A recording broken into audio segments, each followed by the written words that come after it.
ఇప్పుడు సిటీలో ఆ ఇల్లు బాబాయ్ పేరున ఉండాలి అంతే. బాబాయ్తో నేను మాట్లాడతాను కదా, మనం ఎంత చెప్తే అంత బాబాయ్కి. ఇదిగో నువ్వేం మాట్లాడుకో, అక్కడ ఇల్లు చూసుకో, బాబాయ్ హోటల్ అని ఉంది కదా, బాబాయ్ కూడా ఇల్లు ఉండాలి అంతే. బాబాయ్ పేరు బోర్డు పెట్టి అక్కడ తర్వాత చూసుకున్నావు. ఉసిరికాయ కోడి కూర.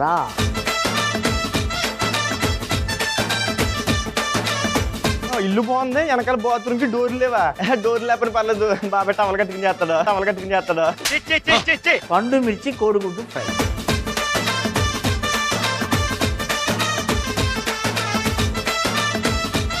బాబాయ్ హోటల్ సోమవారం నుండి బుధవారం వరకు ఉదయం 11:45 తిరిగి రాత్రి 7 గంటలకు.